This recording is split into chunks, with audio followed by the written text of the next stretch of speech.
எல்லாமும் எல்லாமும் கொடுத்த நம்ம மக்களுக்காக எல்லா நல்லதையும் செய்யணும். அதுவும் சட்டப்பூர்வமாக செய்யணும், அங்கீகாரத்தோட செய்யணும், அதிகாரப்பூர்வமாக செய்யணும், ஒட்டுமொத்த தமிழ்நாட்டு மக்களுக்கும் செய்யணும், ஒரே மாதிரி செய்யணும், ஒரே எண்ணத்தோட செய்யணும். அந்த ஒரே லட்சியத்தோட தான் நாம் அரசியலுக்கே வந்திருக்கிறோம். அதனாலதான் மக்களிடம் செல் அப்படின்னு சொன்ன அண்ணாவை கையில் எடுத்தோம். அவங்க சொன்ன மாதிரி மக்களை நோக்கி போறோம். ஆனா மக்களிடம் செல்னு சொன்ன அண்ணாவை மறந்தது யாரு? கொள்கையா? அதனப்பா கிலோ என்ன விலை என்னன்னு கேட்கிற அளவுக்கு அப்படி ஒரு கட்சியை ஒன்று நடத்திக்கிட்டு அந்த கட்சியினுடைய தலைவர் தமிழ்நாட்டு முதல்வர் சொல்றாரு, நமக்கு கொள்கை இல்லையா?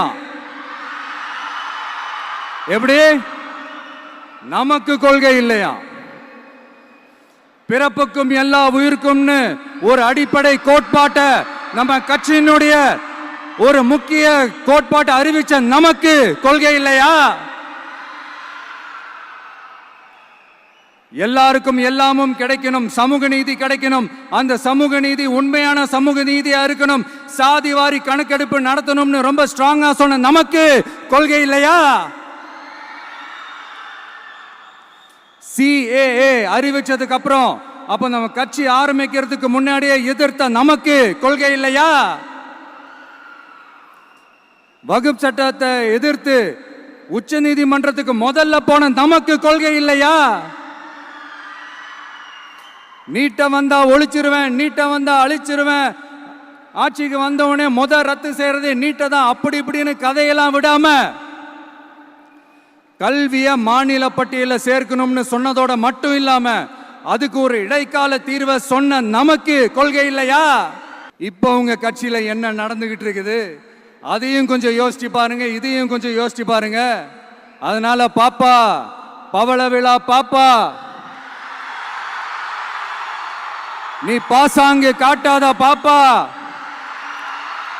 நீ நல்லவர்கள் போல் நடிப்பதை பார்த்து நாடே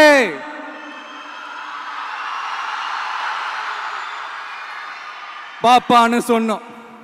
அப்ப கூட பாத்தீங்கன்னா பாப்பான்றது ரொம்ப ஆசையா பாசமா சாஃப்டா தான் சொன்னோம். அதையே நீங்க அதிர்ச்சியா எடுத்துக்கிட்டீங்கன்னா அதுக்கு நாங்க என்ன பண்றது? அதே நீங்க விமர்சனம்னு சொன்னீங்கன்னா நாங்க என்ன பண்றது?